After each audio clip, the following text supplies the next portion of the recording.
Hello student, आज मैं आपको बीओपी के बारे में कुछ एक्सप्लेन कर रही हूँ। ये वैसे तो 12th के टॉपिक के अकॉर्डिंग जो है वो मैं आपको एक्सप्लेन कर रही हूँ, 12th इकोनॉमिक्स के अकॉर्डिंग। बट बीओपी जो टॉपिक्स है वो कॉमर्स की ऑल स्ट्रीम में जो है वो इम्पोर्टेंट टॉपिक है। चाहे आप किसी भी चले जाइए, यूजी लेवल या पीजी लेवल, किसी भी लेवल का एक टॉपिक देखिए, आपके बीओपी जो है, अगर आप कॉमर्स या इकोनॉमिक्स के स्टूडेंट हैं तो ये आपके ज़रूर काम में आता है। Then what is the meaning of BOP? BOP जो होता है हमारी गवर्नमेंट के थ्रू जो प्रिपेयर किया गया एक स्टेटमेंट होता है। गवर्नमेंट जब हमारे यहाँ डिफरेंट टाइप्स के जो monetary transactions rest of the world के साथ जो करती है, तो उन ट्रांजेक्शन का एक सिस्टमेटिक रिकॉर्ड होता है which is known as BOP और बीओटी। उन दोनों को हम बीओपी और बीओटी के नाम से जो है वो जानते हैं। बैलेंस ऑफ पेमेंट जो है ये आपके टॉपिक का नाम है। तो इंडियन इकोनॉमी का रेस्ट ऑफ द वर्ल्ड के साथ जितने भी जो भी मॉनेटरी ट्रांजेक्शन्स होते हैं, चाहे वो कमोडिटी में हो या इन सर्विसेज की फॉर्म में हो, तो उन सभी ट्रांजेक्शन्स की जो अकाउंटिंग की जो फॉर्म होती है, एटलीस्ट उसको हम जहाँ भी जिस अकाउंट्स में प्रिपेयर करते हैं उस अकाउंट्स का नाम जो होता है वो बैलेंस ऑफ पेमेंट अकाउंट होता है। Then it is a statement showing all monetary transactions. It is a statement showing all monetary transactions of a country with rest of the world during a particular time period. आपको यहाँ हर बार during a particular time period जो है वो अपने mind में रखना पड़ेगा। तो बीओपी जो है एक स्टेटमेंट है और सारे जितने भी मॉनेटरी ट्रांजेक्शन्स के जो एक इकोनॉमी के होते हैं with rest of the world के साथ एक पर्टिकुलर टाइम पीरियड में, तो जिस स्टेटमेंट में इसको हम नोट करेंगे एटलीस्ट उसी को हम बीओपी के नाम से जानेंगे। तो सबसे पहले इसमें जो इंक्लूड किया जाता है, जो कंटेंट बीओपी में आता है, सबसे पहले export and import of goods. हम जो भी एक पर्टिकुलर टाइम पीरियड में जितना भी हमारा एक्सपोर्ट होता है और जितना भी हमारा इंपोर्ट्स होता है, विजिबल ट्रेड्स, इट मीन्स जो टेंजेबल होते हैं, जो हम कमोडिटीज जो ले रहे हैं पर्टिकुलर, वो जो होगा उसकी एंट्री जो होगी वो इसमें की जाएगी। उसके बाद export and import of services. Export और इंपोर्ट्स जो सर्विसेज होती है जिनको हम इनविजिबल गुड्स के नाम से जानते हैं, उनकी भी एंट्री इसमें होती है। अब देखिए, export and import of goods जो है वो विजिबल है। विजिबल क्यों? क्योंकि गुड्स आसानी से दिख जाता है, इसलिए हम उसको विजिबल या टेंजेबल जो है वो मान रहे हैं, या मर्केंडाइज जो है वो मान रहे हैं, ट्रेड ये कहलाया जाता है। लेकिन सर्विसेज जो होगी वो इनविजिबल होती है। यहाँ से लॉयर गया, प्रोफेसर गया, डॉक्टर गया, वकील गया, इंजीनियर गया, अब इनकी सर्विसेज को जो है वो हम एज ए किसी फिजिकल रूप में आप उसको जो है वो चेक नहीं कर पाते हो। ये सर्विसेज होती है जो हम वहाँ प्रोवाइड करते हैं, या हमारे यहाँ कुछ सर्विसेज जो है स्पेशलिस्ट की आती है। तो ये जो एक्सपोर्ट और इंपोर्ट होता है सर्विसेज का, उसको हम इनविजिबल या इनटेंजेबल गुड्स के नाम से ना जानते हैं, और ये भी हमारे इसमें रिकॉर्ड किया जाता है कि कितनी इनकमिंग और कितनी आउटगोइंग। उसके बाद है international sale and purchase of financial assets, कि इंटरनेशनल लेवल पर कितनी एसेट्स को सेल किया और how many types of assets purchased by Indian economy के थ्रू कितनी एसेट्स का जो है वो परचेज किया गया, उनका बैलेंस्ड में आता है। अब इसमें फाइनेंशियल एसेट्स मीन्स होता है stock and bond of any company. किसी भी कंपनी के स्टॉक और बॉन्ड को सेल करना इंटरनेशनल मार्केट में ले जा करके, या यहीं से सेल हो जाता है और कहीं से भी आप परचेज कर करके लाते हो, तो उसकी एंट्री भी इसमें होती है। उसके बाद international sale and purchase of real assets. अगर हम इंटरनेशनल मार्केट में कुछ रियल एसेट्स को सेल और परचेज करते हैं, for example plant and machinery है, तो उसकी भी जो है इसमें एंट्री होती है। तो ये जो होता है पूरा इस स्टेटमेंट में जो शो किया जाता है वो ये किया जाता है। Then BOP record all receipt and payment of foreign expense. कुल मिलाकर के बीओपी में हम जो ऐड करते हैं वो ऑल रिसिप्ट्स एंड पेमेंट को शो करते हैं। रिसिप्ट और पेमेंट्स इस स्टाइल से 2 कॉलम्स होते हैं, क्रेडिट और डेबिट्स का। जितना भी जो जाता है उसकी एंट्री इधर हो जाती है, और जिनकी इनकमिंग होती है उनकी एंट्री इस स्टाइल से जो है हम इस जो है बीओपी अकाउंट में क्लियर कर लेते हैं। अब आता है कि बीओपी अकाउंट को जो डिस्ट्रीब्यूट किया गया है बीओपी में, उसमें सबसे पहला आता है करंट अकाउंट और नेक्स्ट पहला आता है आपका करंट अकाउंट और नेक्स्ट आता है आपका कैपिटल अकाउंट। तो यहाँ जो हम ये अलग अलग अकाउंट लेंगे, capital account and current account, ये आपके जो है ये दो जो है रिकॉर्ड हो जाएंगे इसमें, कि इनमें से इसको हमने इसमें ऐड किया है। तो फर्स्ट हम देखते हैं कि क्या ऐड होता है, कि it record all those transactions which relating to export and import of goods. सबसे पहले कैपिटल अकाउंट में जो लिया जाएगा वो क्या लिया जाएगा, देखो बीओपी को हमने 2 पार्ट्स में डिवाइड किया, capital account and current account. Capital account में मैंने क्या लिया, it record all those transactions which relating to export and import of goods. इसमें उन सभी ट्रांजेक्शंस को लिया जाता है, उन सभी के एक्सपोर्ट और इंपोर्ट को लिया जाता है which is related to goods, यानी कि ओनली टेंजेबल एसेट्स को। Second, export and import of all services, services को भी हम इसमें इंक्लूड करते हैं। And unilateral payments, unilateral payments को भी इसमें ऐड किया जाता है। तो करंट अकाउंट में 3 टाइप्स की जो होती है आपकी, export import of services, export import of goods and unilateral payments, इस तीनों को जो इंक्लूड किया जाता है वो करंट अकाउंट में किया जाता है। तो करंट अकाउंट के कंपोनेंट्स में सबसे पहला कंपोनेंट्स आता है export and import of goods. It means tangible asset से रिलेटेड जितना भी जो होगा हमारा, वो सबसे फर्स्ट होगा। अगर हमने इंपोर्ट ज़्यादा का किया है तो ये क्या होगा, हमारे इंपोर्ट अगर हाई है, एक्सपोर्ट और इंपोर्ट इस स्टाइल से इसको कैलकुलेट करते हैं। अगर इंपोर्ट हाई है तो ये नेगेटिव में होगा, और अगर एक्सपोर्ट हाई है तो ये पॉजिटिव में ये बैलेंस जो है वो शो करेगा। उसके बाद सेकंड आता है आपका export and import of services. तो it include variety of non factor services. इसमें जो है वो हम नॉन फैक्टर्स की जो है वैरायटी ऑफ सर्विसेज जो है उसको ऐड करते हैं। अब वैरायटी ऑफ कौन कौन सी सर्विसेज आ गई, फॉर एग्जाम्पल आ गया शिपिंग जो है वो हमारी कोई ले रहा है, बैंकिंग ले रहा है, इन्वेस्टमेंट की फील्ड की अगर कोई कुछ ले रहा है, तो ऐसी सर्विसेज जो होगी वो इसमें ऐड होगी। पहले वाले में हम ओनली गुड्स को ले रहे थे कि हम शुगर है, टी है, कॉफ़ी है, किसी भी स्टाइल का कुछ भी है जो गुड्स दे रहे हैं उसका बैलेंस आएगा। सेकंड जो इसमें आएगा सर्विसेज का आएगा। सर्विसेज किस टाइप की होगी, shipping, banking, doctor, lawyer, engineer, professor, जो भी मैंने आपको बताया वो टोटल सर्विसेज फैक्टर की होगी, तब तो डॉक्टर, लॉयर, प्रोफेसर आएगी। और नॉन फैक्टर्स की होगी तो शिपिंग, बैंकिंग और ये आएगी। तो इसमें 2 टाइप्स की सर्विसेज ऐड होगी, factor services and non factor services वो आ जाएगी। थर्ड आता है यूनिलैटरल पेमेंट। यूनिलैटरल का मतलब होता है वन साइडेड पेमेंट, कि जो ओनली वन साइड से ही है, नेक्स्ट साइड से उसका कुछ भी रिटर्न नहीं है। फॉर एग्जाम्पल है गिफ्ट एंड डोनेशन। जैसे हमने किसी को गिफ्ट दिया, कोई डोनेशन दी, किसी स्टाइल का कुछ भी दिया, तो वो आ जाता है आपका थर्ड टाइप का पेमेंट। और फोर्थ जो इसमें लिया जाता है वो ली जाती है इनकम, इन्वेस्टमेंट से, इंटरेस्ट से, रेंट से या प्रॉफिट से रिलेटेड। अगर इन सेक्टर से रिलेटेड कहीं भी कोई इनकम हो रही हो या पेमेंट किया जा रहा हो तो उसके बैलेंस को भी कैपिटल अकाउंट में जो है वो ऐड किया जाता है। इन्वेस्टमेंट का है कि हमने वहाँ किया या उन्होंने किया, इंटरेस्ट उन्होंने दिया, हमने दिया, रेंट और प्रॉफिट। तो इस स्टाइल से जो करंट अकाउंट शो करेगा वो net income generated in foreign sectors, कि रियल में हमारे फॉरेन सेक्टर्स में कितनी इनकम जनरेट हुई है, एटलीस्ट इसके थ्रू जो है वो उसको शो किया जाएगा। तो ये हो गया आपका कि करंट अकाउंट में क्या लेते हैं। अब आता है, सॉरी ये यहाँ पर करंट अकाउंट ही था, फर्स्ट CURRENT करंट अकाउंट।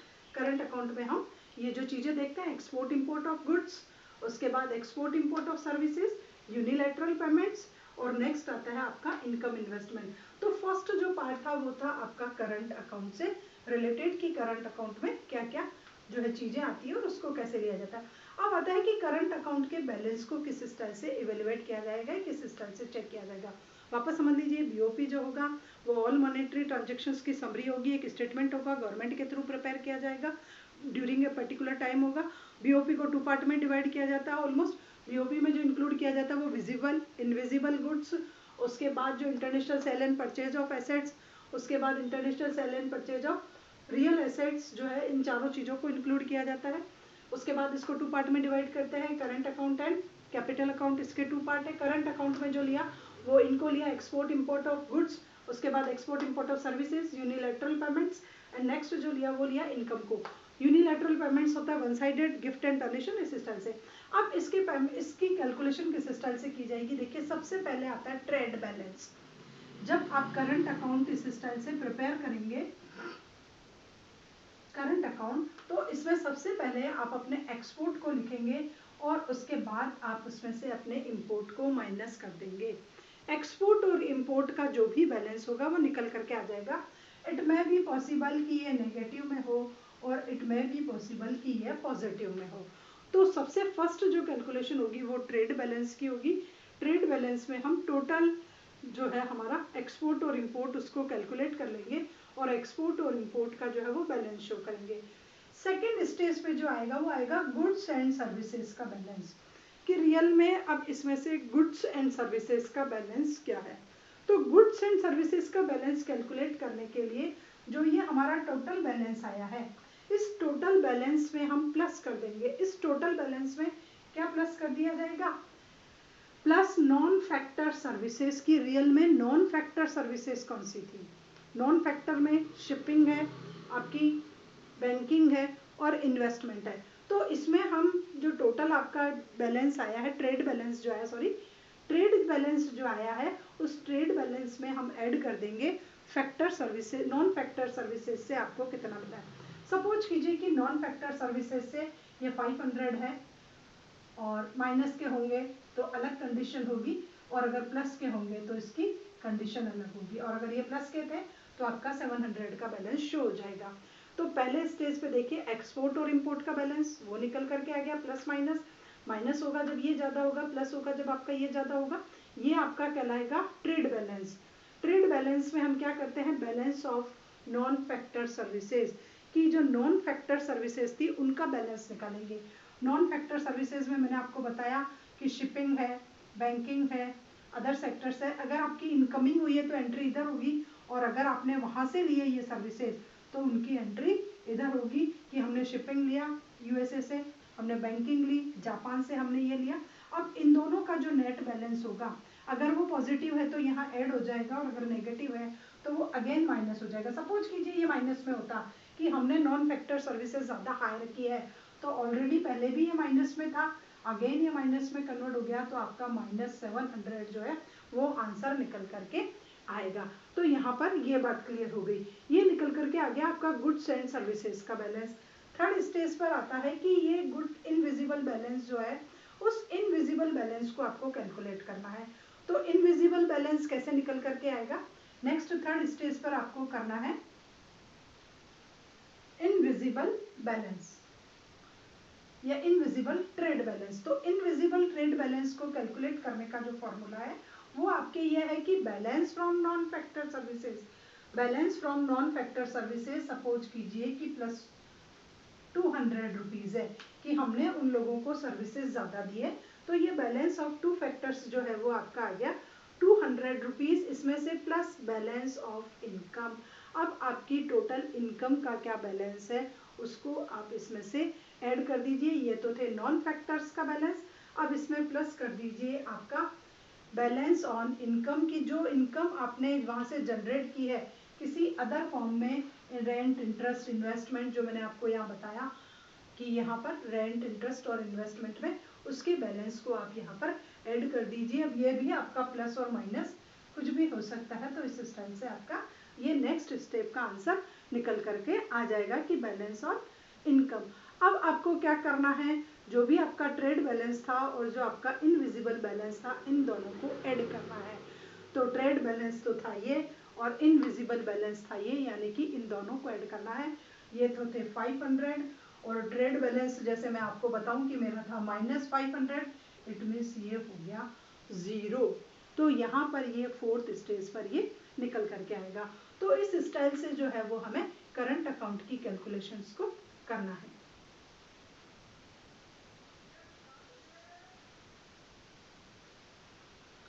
अब आता है कैपिटल अकाउंट। तो पहला हो गया करंट अकाउंट, हमारा क्लियर हो गया। करंट अकाउंट की कैलकुलेशन आपको इस स्टाइल से करनी है, अगर क्वेश्चन आता है तो कैसे करनी है। नेक्स्ट आता है आपका कैपिटल अकाउंट, कि कैपिटल अकाउंट में क्या करते हैं, तो it record receipt and payment of such transactions which causes an impact on assets and liabilities state of a country in relation to rest of the world. It means ये एक ऐसी receipt और एक ऐसा पेमेंट्स है जिसकी जो direct impact किस पर डाल रही है, हमारी कंट्री की या तो एसेट्स पर या फिर लायबिलिटीज पर जो है वो इसकी डायरेक्ट, इसका इम्पैक्ट जो होता है करंट अकाउंट के पेमेंट का, उसका जो ये एक ऐसा रिकॉर्ड है जो किस पर इम्पैक्ट डाल रहा है, एसेट्स एंड लायबिलिटीज जो है हमारी कंट्री की, उसके रिलेशंस में डाल रहा है with the rest of the world. इसकी जो एंट्री होगी वो रेस्ट ऑफ द वर्ल्ड से होगी कि ऐसे ट्रांजेक्शन से एसेट्स इंक्रीज हो रही है या लायबिलिटीज डिक्रीज हो रही है, तो ट्रांजेक्शन्स जो होंगे वो हम कैपिटल अकाउंट में लेंगे। देखिए करंट अकाउंट में हमने इन सबको लिया और कैपिटल अकाउंट में हमने एसेट्स और लायबिलिटीज के स्टेटस को लिया। तो करंट अकाउंट के जो ट्रांजेक्शन्स है लीड टू फ्यूचर क्लेम्स, इसमें जितने भी ट्रांजेक्शन्स आएंगे ऑलमोस्ट उनका क्लेम जो होता है वो इन फ्यूचर में जाकर के होता है, प्रेजेंट में इनकी लिंक जो है वो बहुत कम होती है, उसका लिंक होता है। उसमें जो कंपोनेंट्स आते हैं आपके करंट कैपिटल अकाउंट में जो आएंगे,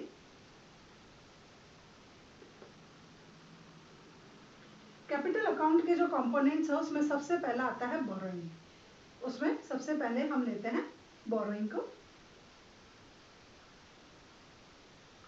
अब बोरोइंग क्या होती है कि बोरोइंग मीन्स होता है लोन लेना, कहीं से आपने लोन लिया है। तो ये 2 टाइप्स का हो सकता है। सबसे फर्स्ट तो सोचिए कि हमने लोन लिया है जापान से। नेक्स्ट इंडिया ने कहाँ से लिया? जापान से।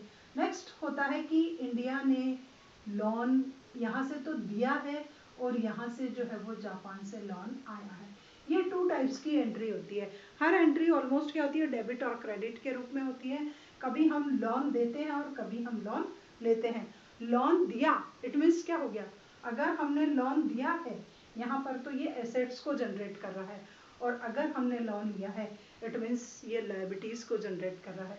तो करंट कैपिटल अकाउंट का जो इम्पैक्ट होगा वो डायरेक्ट हमारी कंट्री की एसेट्स और लायबिलिटीज पे करेगा। Sometime it will increase the assets of government and sometime it will increase the liabilities of government. It may be possible कि दोनों में डिक्रीज हो, इट मे बी पॉसिबल एक इंक्रीज डिक्रीज हो, बट ये डिपेंड करता है बोरोइंग के नेचर पे कि बोरोइंग दी है या बोरोइंग ली है।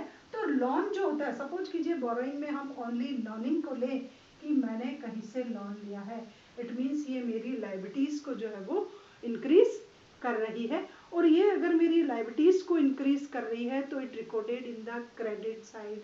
इसको मैं कहाँ करूँगी, बोरोइंग लिए है, मैंने लोन लिया है, मैंने लोन लिया है, इट मीन्स रिसोर्सेज की इनकमिंग हुई है मेरे पास फाइनेंशियल रिसोर्सेज आए हैं, फॉरेन एक्सचेंज आई है। तो अगर लोन लिया है किसी ने भी, तो मैंने आपको बताया कि इस स्टाइल से क्रेडिट और डेबिट के 2 साइड्स होते हैं।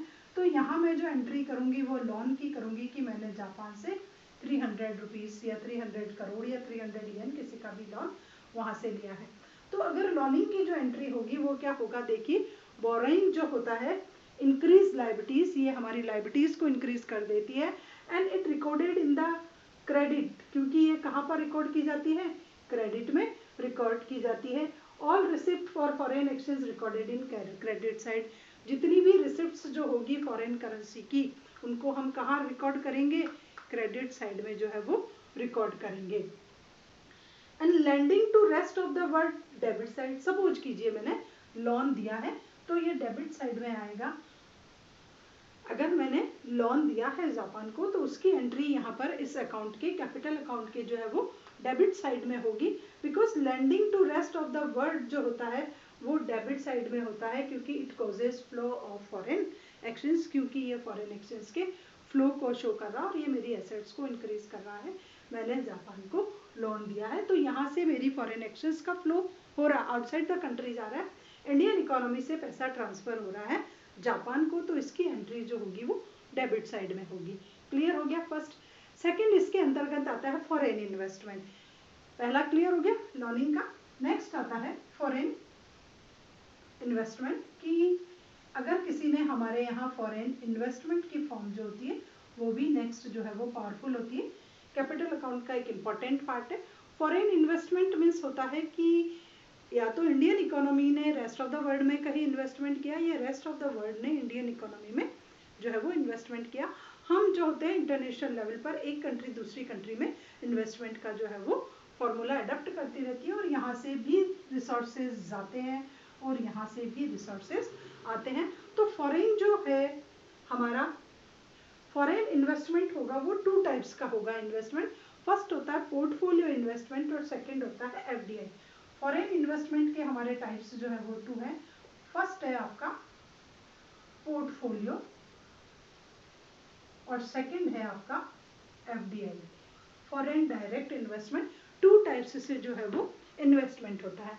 अब अगर पोर्टफोलियो इन्वेस्टमेंट है तो ये क्या होगा, शॉर्ट टर्म का होता है, और इसमें हम शेयर, बॉन्ड और जो होते हैं इंडियन इकोनॉमी के वो परचेज किए जाते हैं। पोर्टफोलियो में क्या किया जाता है, या तो वो शेयर परचेज करता है या फिर बॉन्ड करता है, या हमारे थ्रू भी शेयर और बॉन्ड ही परचेज किए जाते हैं। तो इसमें ऑनरशिप नहीं होती है, ओनली हमें क्या मिलता है, डिविडेंड जो है एटलीस्ट उसी के लिए हम रेस्पॉन्सिबल है। इसमें ऑनरशिप का ट्रांसफर जो है वो नहीं होता है इस टाइप्स के में। अब होता है एफडीआई। एफडीआई क्या होती है, अगर डायरेक्ट और इनडायरेक्ट किसी भी फॉर्म में हो, इससे ऑनरशिप जो होती है वो ट्रांसफर हो जाती है।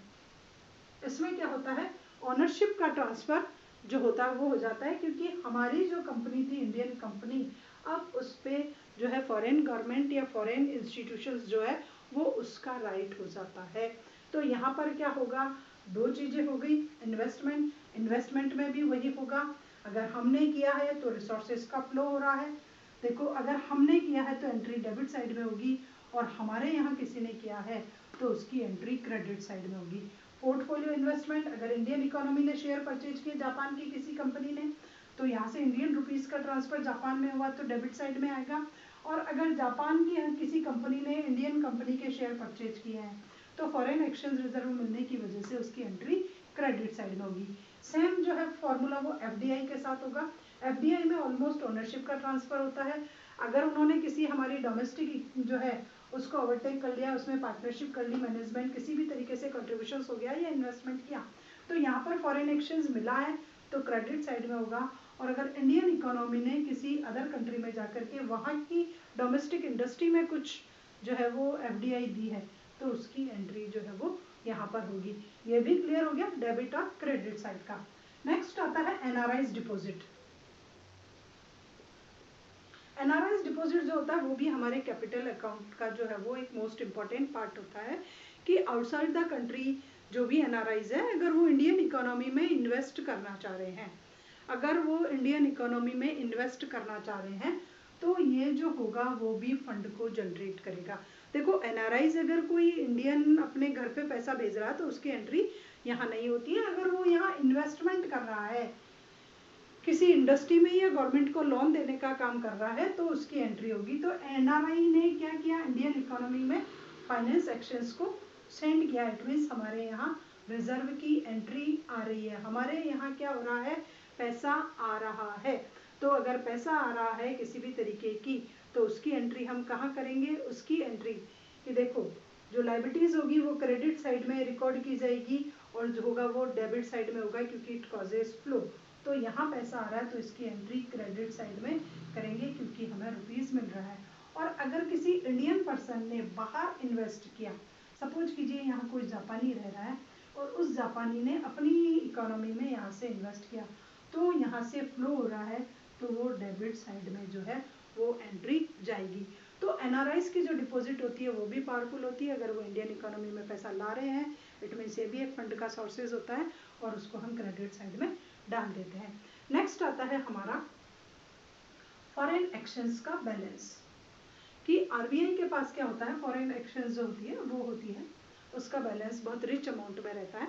तो वो भी कैपिटल अकाउंट का एक पार्ट बन जाता है कि हमने फॉरेन एक्सचेंज जो है हमारे पास एक्सेस में है या लोअर में है।